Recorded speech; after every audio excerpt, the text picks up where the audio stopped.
Hello, my fellow extraordinary Americans. My name is Cosmos Dar, and this is Extraordinary America. What is Extraordinary America? Well, you see, America has always been about freedom, opportunity, and the pursuit of happiness. However, most Americans are not free when it comes to the financial front. Most Americans are suffering from financial slavery due to loss of jobs, stagnant wages, inflation, and debt. Wealth and income inequality is the norm now, and the middle class has all but disappeared. So Extraordinary America is about the abolition of financial slavery. It is about the financial freedom of the 99%. It is about the nation of immigrants and the descendant of immigrants restoring the extraordinary within themselves and setting themselves free. The path to financial freedom is through financial education. It is through becoming entrepreneurs and investors on the light side. In this podcast, I interview fellow Americans who fought against the odds. Many of them came from humble beginnings to see how they did it. It is my hope through these interviews that the extraordinary within you shall awaken and that you will abolish financial slavery from your life and realize the American dream. Once again, welcome to Extraordinary America.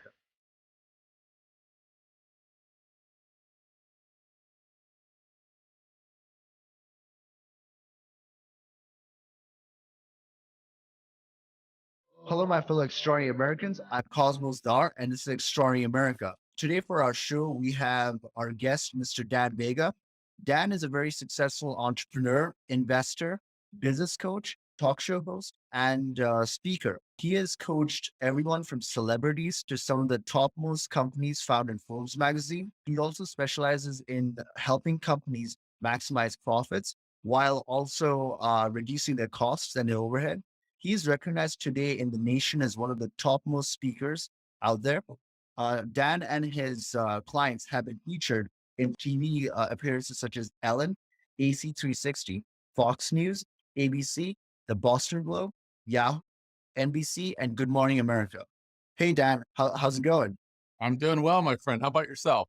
Doing good. Thank you for coming and attending this show. My So pleasure.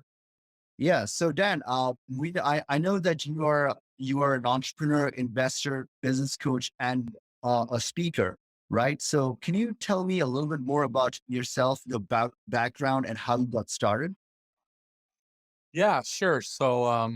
I grew up in the Los Angeles area, and my parents were amazing people, but never really had a lot of financial success. My mother was a school teacher's aide. My father was a salesman of many different things, and we made ends meet. But it was certainly that environment of scarcity and survive, not thrive. Right? Mm. So it's which bills are we gonna pay, which ones are we gonna push? Of course, like any young person, I was tried the early entrepreneur stuff, mowing yards and doing this and doing that, but after I was a terrible student in school, I didn't really apply myself, and, after high school, I, went visited a family friend, and he was a very successful guy. He was 6th grade educated, grew up in the bayous of Louisiana, but he was a self-made millionaire and very savvy business guy. And I asked him a little bit of advice. And so I wound up starting my first like legal entity when I was 18 and a half. And, from there, really never looked back. So that was kind of the beginning of things. Well, that's pretty cool. So wait, how long have you been doing this for? Well, so I'm turning 52 and so I started at 18 and a half. So I don't know what Wow. that is, 30 years ish. 33, 34. Yeah, that's a pretty long time. Yeah, Yeah. Feels like 50, but I think it's around 30 years. I see. So when it comes to your career, like what is your overall goal and vision when or when it comes to like what are you doing? You know, I can tell you what it is now, but it's really changed over the years, right? So when you're young and you're in a bad situation, it's about making money. I mean, I'm not saying that that's the only focus. We want to make money ethically and responsibly without, hurting others. But certainly it's a big drive when you're young, you don't have enough food, you're in a bad situation. We Totally. the whole it's emergency, right? It's like I got to get out of the situation. and becomes somewhat about money.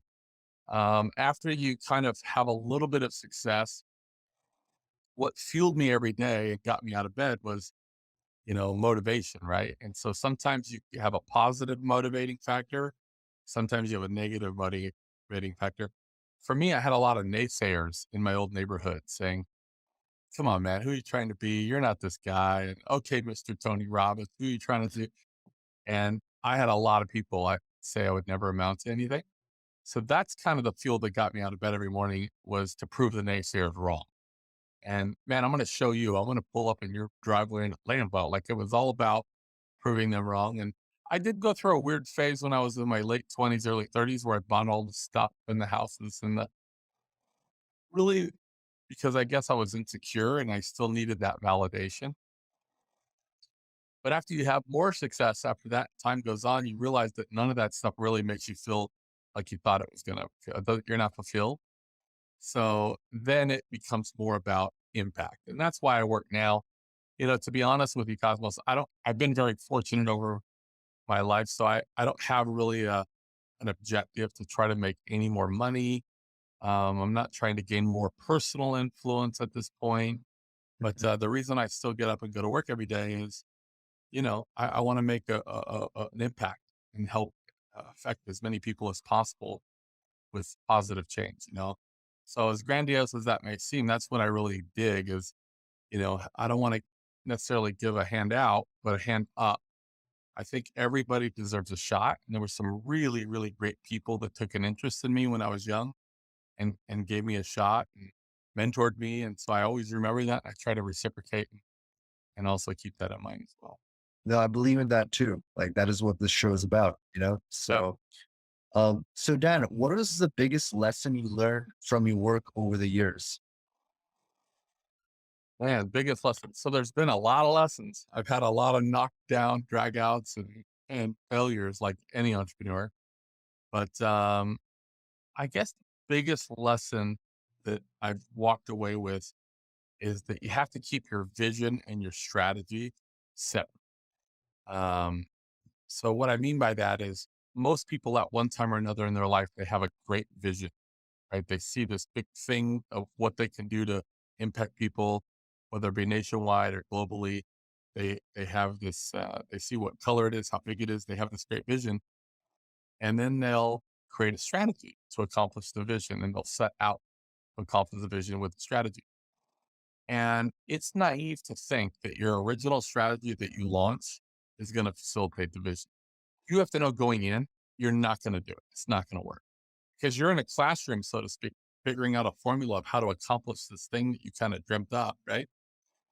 So you do the best you can. You put together something that makes common sense. You roll it out, and it's going to go about 4 feet and to the right, fall over, and the wheels come off, right? Mhm. And so you have to put back the car, so to speak, fix it, study the data of what worked, what didn't, relaunch. It's going to go another 6 feet now over to the left, wheels fall off.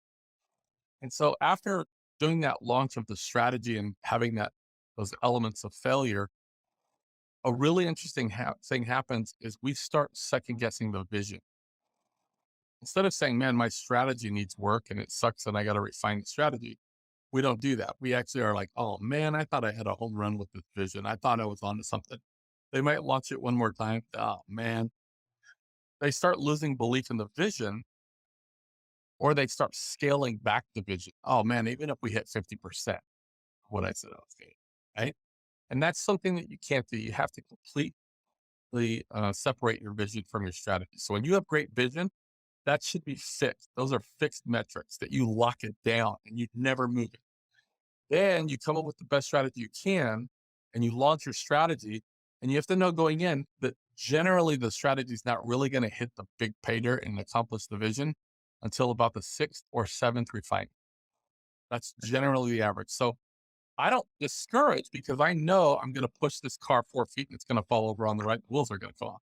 And I'm excited about it because I want to data collect this as fast as I can so I can push it another 6 feet past that and the wheels go off.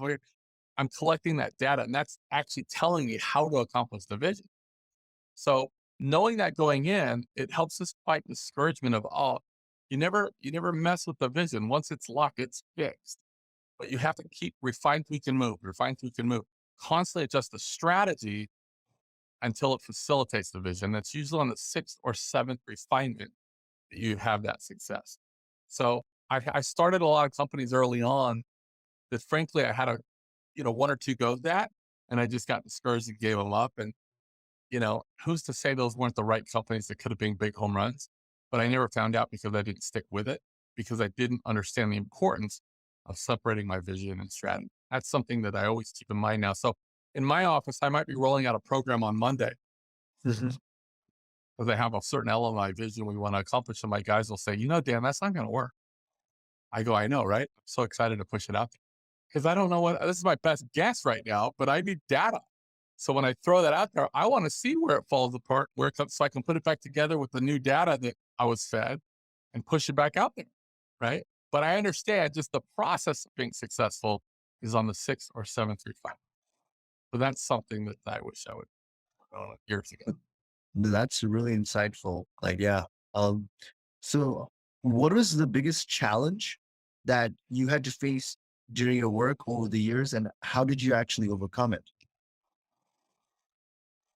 Well, I've had a lot of, like any entrepreneur, you have a lot of challenges. If people are being honest, probably most entrepreneurs fail as much as they succeed, or potentially even fail more than they succeed. So we take a lot more shots, I guess, than most people. Um, and because it only takes a couple of home runs to get you where you want, right? Right. I think one of the hardest things, as you know, I did some work in the media eye. At one time, I had a talk show on ABC after Jimmy Kimmel.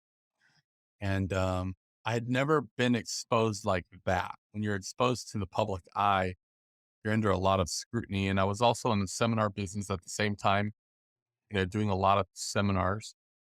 And there was a guy on my team that I was out of the country on a tour in Africa and for several weeks. And one guy on my team did a spinoff and took half my crew, and they went and started their own company while I was gone. What? And of course, I felt betrayed, especially when it's somebody that you've given so much to. I mean, this is out of anybody, I've given them so much value, and No, totally. and Yeah. and you feel betrayed. And the first time it happens to you, it really cuts to the bone, right? And then they eventually fell apart, and the guy came back to the well and tried to extort me. And What? literally, it was like sliding a piece of paper over, put this much money in an account within this much time, or we're going to run. That is crazy. Yeah, and so I didn't comply. I called my attorneys, and it turned into this big mess. And this guy said a bunch of really unkind things on the internet about me, which weren't true at all. But people don't know that, right? So I'd never endured a storm like that. And I remember talking to Tony Robbins about it at one point, and I was just so distraught because this is the first time I'm dealing with this. And he's like, "Dude, how many haters do you have?" And I'm like, "One, maybe two." It's so bad. He just laughs. He's like, "I have millions of people, millions of haters." And frankly, it doesn't bother me. I don't lose any sleep over it at all. And I remember when he told me that, I thought he was lying. I'm like, that's not true. There's no way you can't feel that something. But over the years, what I learned is one thing that all entrepreneurs have in common when they start is they're in obscurity. Nobody knows who the heck you are, right? We're all start off in obscurity. The next phase after obscurity is resistance. And then the very next phase, right? Most people give up in resistance, right?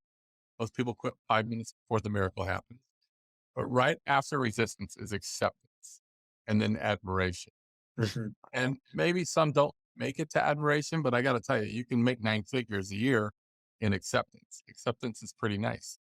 And so it's just part of the process. I don't know any people that are wildly successful if they don't have some people don't like what they do. And I guess you could say haters.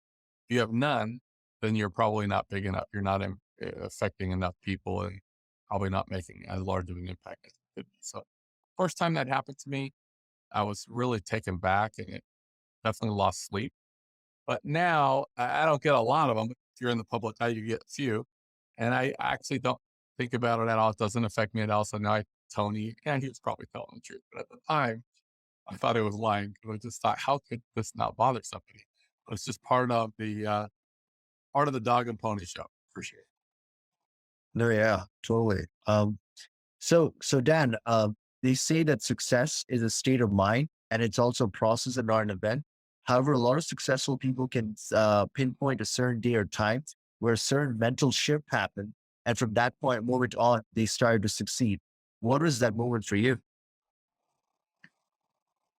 Yeah, that's a really good question. I think to be successful, it takes a lot of determination, a lot of hard work. You have to become somewhat comfortable with discomfort. Um, there's a lot of attributes we need to be successful. However, it ultimately is a state of mind. We all deal with challenges, even people that don't have a lot of financial success still deal with challenges, still have a great work ethic, still have a good, right? So it is a switch that flips. And I remember Tony actually saying one time that he was doing these seminars and he was kind of like having a little bit of success with the seminars and people were just losing their minds. Tony Robbins, he was living in a one bedroom apartment, washing dishes in his bathtub, and he had imposter syndrome. He felt like he was living a lie because he dabbled in this world, is what he wanted, but then he went back home to reality and it messes with your head a little bit, right? And then he had this moment. He started running down the beach, just crying and had a moment. So it does happen, I think, in one day. For me, I actually remember it was a Tuesday. I was running an office with about 20 people and I generated money, but I didn't have the right training at the time. I was in my late 20s. I could generate, let's say, 1 million a year, but I didn't have my company structured properly where it was real profitable. And I actually took an off the books job down the road with Chevrolet to teach sales and whatever. And basically I had kind of posed like I was on vacation. The people following me thought I was so successful. Meanwhile, I'm down the street taking a off the books job, right? And I remember I got hired and I'm in this room and they gave me all their training materials of what they're doing so I could figure out my approach. And I'm reading this book and it has a quote by a guy named Charles B. Rock. And it wasn't that the quote was so profound, but it just got me thinking along this certain line where I just sat there for probably an hour, just pondering and just kind of mulling over things. And I started getting really angry. I started getting mad. I was so angry.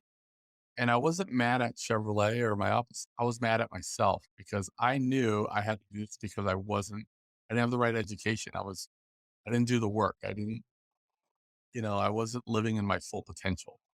Mhm. And eventually, as I kept sitting there just kind of brewing, that anger kind of changed to enthusiasm. I started thinking of all the things I needed to change and all the things I was going to do as soon as I got back.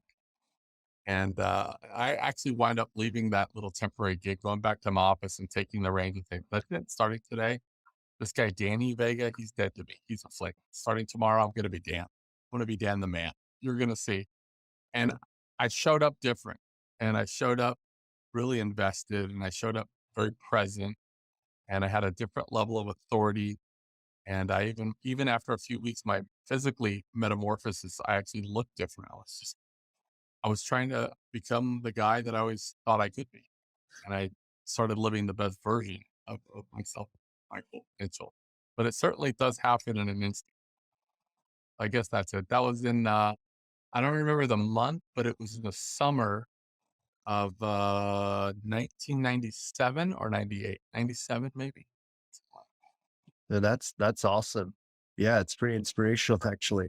Um, so Dan, what is the one thing you wish you had known when you began your career, and what advice would you give somebody that wants to pursue your field and is just starting off? Yeah, you know, there's a lot of different things. I guess if I have to pick one, most middle class people in the middle class, small business owners, let's say, or entrepreneurs, their whole mindset is consumed with increasing revenue. We need more leads, more sales, more money, more revenue. We need more capital, more, right? That's what we're consumed with. And I got to tell you, to create generational wealth, if that's the goal, um, Generational wealth has very little to do, becoming wealthy has very little to do with increasing your revenue. Um, I mean, not even 10%. I mean, you have to have a good work ethic. My work ethic's not better than probably, it's average as most people. I I try to think have a you're being, good, think you're being humble over there, but well, I mean, I don't believe in the 10-hour, 12-hour days. I'm not the grinder that, there's a lot of guys out there that they believe you have to embrace the grind and go 60 hours a week or you're a wuss. I've just never had to do that. I don't think if you have the right know-how, you have to do that. But creating wealth has very little to do with increasing revenue. It's all about taking on strategic debt and the accumulation of assets. And that's a discipline thing. It's not a money thing. So there's a lot of people that have never made more than a minimum wage, right? And they're very, very wealthy. It's because it has to do with taking on strategic debt. If you think about the way our government is structured, we don't pay tax on we pay tax on revenue, but we don't pay tax on debt. So they're telling you like the key is debt, right? So I have a friend of mine that was homeless, actually, he had a 480 FICO score, bankruptcy. And he made this decision. He had that moment that we talked about. And in 5.5 years, he was number 25 on the Forbes list, richest person in the world, right? And it was worth several $billions. And the way he did it was taking less strategic debt because people have an aversion to debt. They hate it. They want to push it away. They'll legally assign it to you if you're willing to take it. And if you really understand how debt works, you can use debt to get out of debt and create wealth. I'm not talking metaphorically, I'm talking literally. You understand how debt works, you can use debt to get out of debt and create wealth. So let's say I'm doing a seminar, let's say, and somebody says, man, I got like 50 grand worth of debt. I'm so stressed out about it. I want to get out of it. It's okay. And the guy next to him says, man, I got more than that. I got 100,000 worth. Next guy says, I got 200,000 worth. What I'm saying is the one first person could go say, would you legally give me your debts? And I'd like to pay them for you. And would you give me your debts and your debts? And go, and believe me, they'll give it to you because they hate the debt, right? And that strategy would make that person very, very wealthy. see, that's really interesting because most people like have an aversion to debt, but this is a very interesting perspective from your end. Well, I mean, most six-figure people, what do? They pay off all their debt, their negative debts. And then their income drops like a stone because the number one factor that controls your income is how much you need to make, right?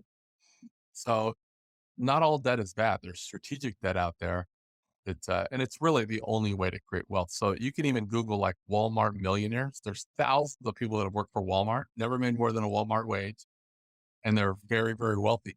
It's not about increasing revenue. It's about taking on strategic debts and then acquire of assets. And you don't need capital to do that. You need a strategy. And that's something I wish I would have known. And that's the advice that I can Google, how debt really works or how to use debt to create wealth. You'll find a ton of videos that will show you the strategy. This is very interesting. I do hope my audience like takes a look into this. So yeah. So Dan, they say that America is the land of the free and the place where dreams are made. Do you agree or disagree with that statement? And if so, why? I mostly agree with the statement. For sure, 2 decades ago, I feel very fortunate to live in the United States.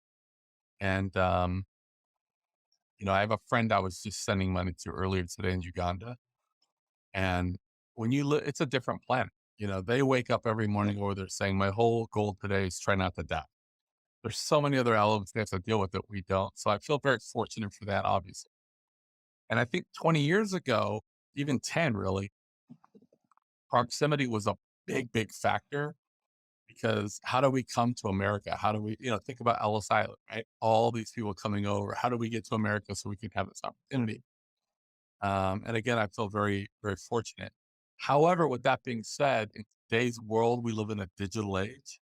You can live in India or Mexico or any country you want and work anywhere you want. Like I'm living currently in Florida. I don't do any business in Florida. My business is national or global, and I just like to live here, right?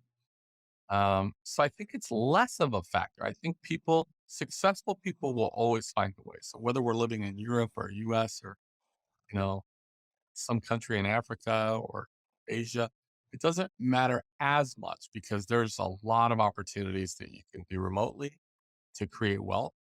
But I certainly think that we might have a slight advantage. Okay. So Dan, when it comes to Americans living, what do you think is like the biggest hurdle that Americans face when it comes to living the American dream, and how would they overcome it? Biggest hurdle. Um, I think that a lot of people, again, the mindset of Americans is more, more. We need more of this, more sales, more leads, more people coming through the door, more cash.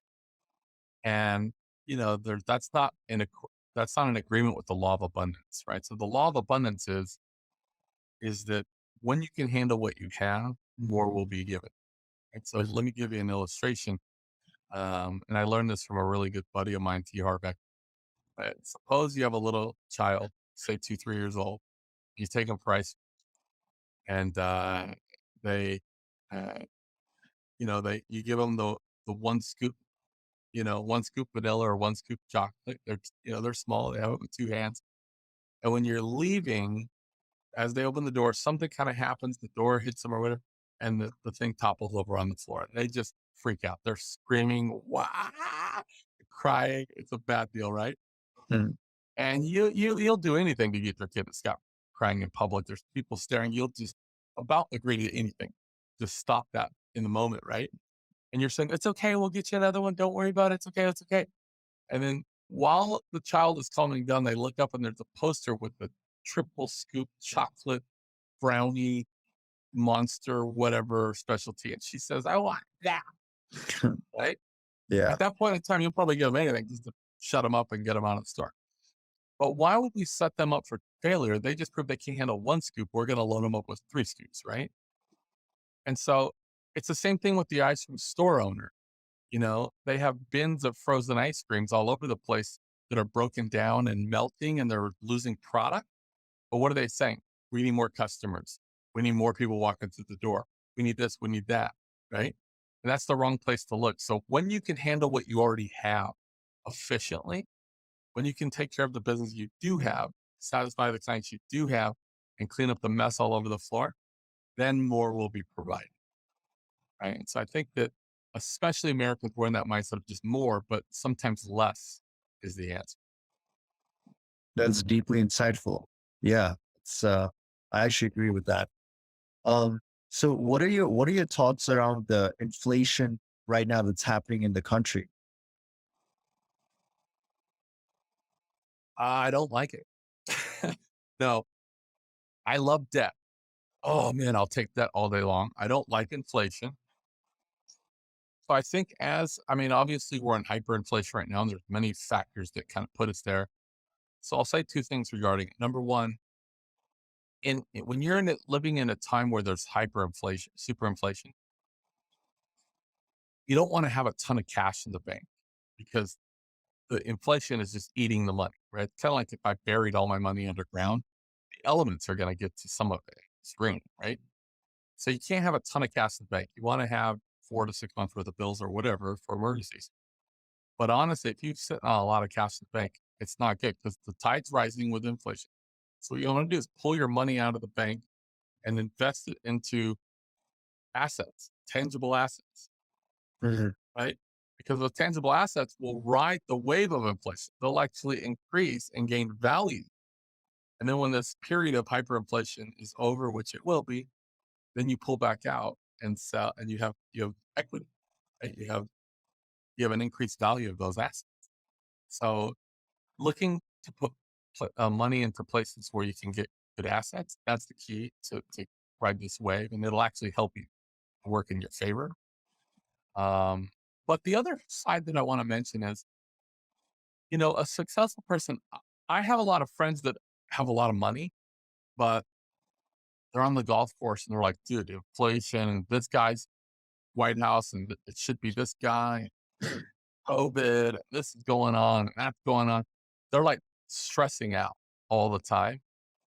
I don't stress out about any of those things because honestly, I can't change those things. And I don't want to live in the past, certainly previous mistakes. I don't want to live future based all the time. What if, what if, what if? I just have my focus on present and not just being the brightest future I could have is being present right now, right? Taking great actions right now. And then the reaction will be fitting for the action. That's going to pave me a really bright future. But at Mhm. the same time, I'm not just present. I'm present on things that I can affect.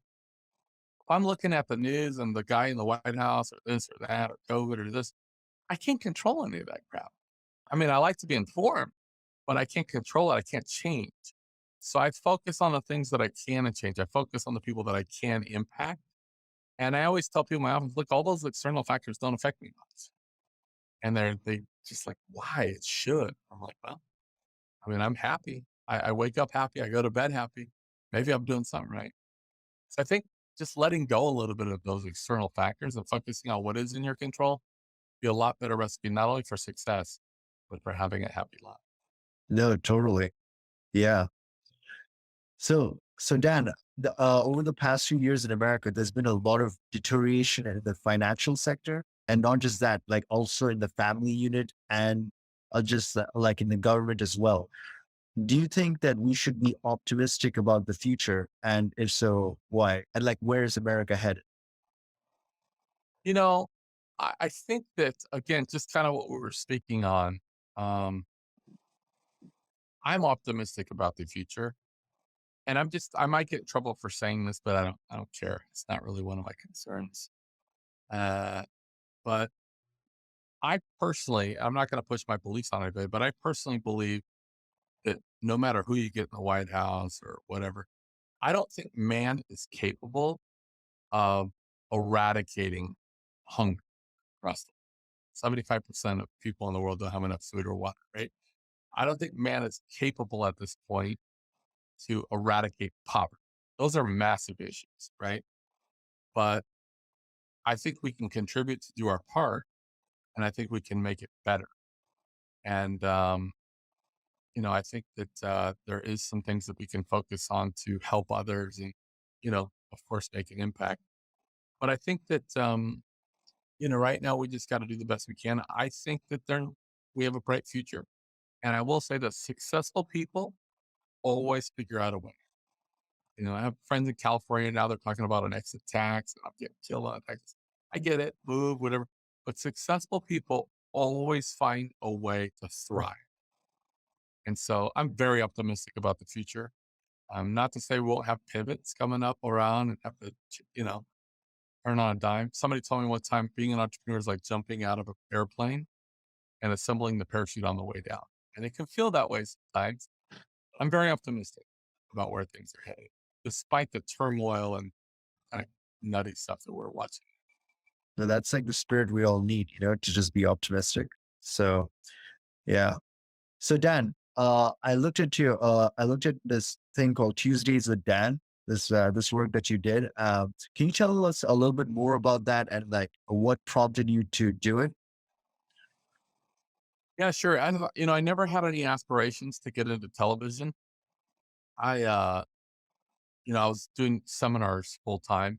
So we were pretty organized. We had um, our own lineup and we were doing 2 cities a week, 45 weeks a year. It was really a machine.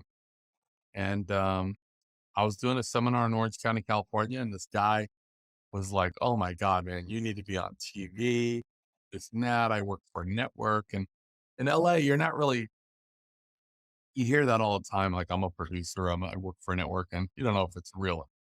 This guy actually did work for the networks. He worked for NBC at the time. And, I took a meeting and they wanted to do like a late night talk show kind of deal. And it was an interesting proposition. I think it would have been a lot of fun. But me and my wife had found out that, we were pregnant and we didn't want to live in LA anymore. Just to raise a kid, we had our sites moved.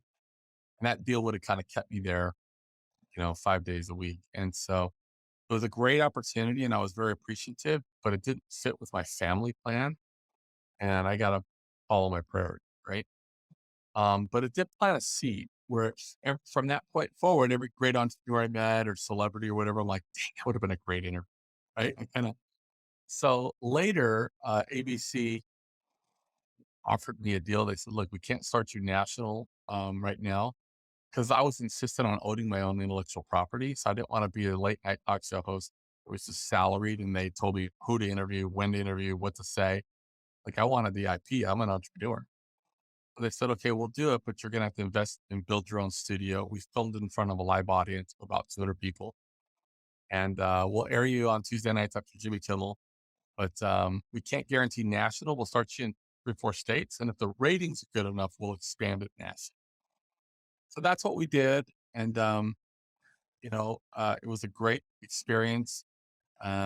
Since I had great contacts, I was able to kind of stack the deck and get good guests right away and get good ratings. So I did the show for 6 seasons and it was a great season in my life.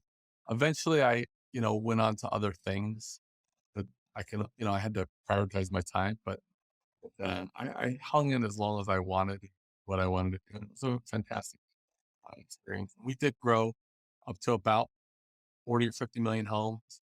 That's so. It was very fun. So, Dan, is there any work that you're doing right now that you'd like us to get a glimpse into? That's a good question. So, it's not fully there yet, but I've created this credo. I believe I mentioned earlier, there's some things I just don't think man can take on. Eradicate poverty, eradicate hunger. Those are massive challenges. I think that's for a higher source. However, there's some things we can take care of, and there's some things that we really do need to get involved with. For instance, I feel like a lot of our leaders are letting us down. I'm not going to say which sectors, but whether you want to translate that into our politicians or religious leaders or business leaders, especially, I think they're letting us down in many ways. I think it's a free for all right now in big business. And I'm in that field and it's pretty much, there's no gray areas, right? If I could talk you into it, shame on you for letting me talk you into it. You should have vetted better. Like it's just stuff crazy. Um, and sometimes we'll praise these companies for being they're not breaking the law. We'll praise them as being very ethical companies. And it's such a minimal standard of like, they're not breaking the law. So they're acting. Just because something is, not illegal, it doesn't make it ethical. So some of the companies that I'm involved with, we live by a credo. It's 10 values. And that's what we live by. And it's, you got to toe the line or you're asked to leave. And one of the new projects I'm working on through different proclamations of different cities is to find 10,000 companies, big or small, 10,000 companies that will sign a petition to adopt this credo in their company to use it as the framework for their company. So they don't have to pay anything. They don't have to do a lot different, but they're basically saying we will live by these values and principles, and we'll use it as the bones for our business as well. And they have a little seal, kind of like a good housekeeping seal that shows that these are people doing it right, or that we want to promote their name and put them out there. So we're just starting out. I'm very excited. I think that something is attainable. That reform business is certainly needed, and I think we can make a big dent in that. This is actually pretty But amazing. yeah, hopefully, put companies on a trajectory for long-term, sustainable behavioral change. As grandiose as that is. No, it's like But it's really amazing. Like I definitely want to yeah, we definitely want to know more about it. So it's pretty good. Dan, how can our audience connect with you and know more and like follow you, like know more of like what you're doing? yeah, so you know, I hmm, I don't do a lot of social media to be honest with you because I think when a lot of people think about influence, they think about social influence, right? And that's just never had to be part of my plan. So I purposely try not to do a lot of posting. I like a little anonymity and I like to do success, have success, but kind of be a little under the radar these days. Um, if you think about what's more influence, being on the front lines with, you know, hundreds of thousands of people that have contacted you that are DMing you, or have the ear of 200 powerful people, right? That you have influence over. One is more powerful, right? I don't, social is not really my part. I do check LinkedIn. So if you hit me up on LinkedIn, or you can go to danvegabusiness.com and it'll have I'm sure, email that you can get a hold of me for. Well, Okay. Well, Dan, thank you so much for being part of the show. We really appreciate it, and we would definitely want to have you back over here in the future. I mean, be my pleasure. Anytime. Yeah, thank you so much. And well, my fellow extraordinary Americans, remember that there's always an extraordinary person within each one of us, and it's our job to empower them and unleash them. Bye for now. Until next time. Hey there, everyone. Thank you for watching Extraordinary America. If you like what you see, please do subscribe to our podcast and share it with others. Remember that the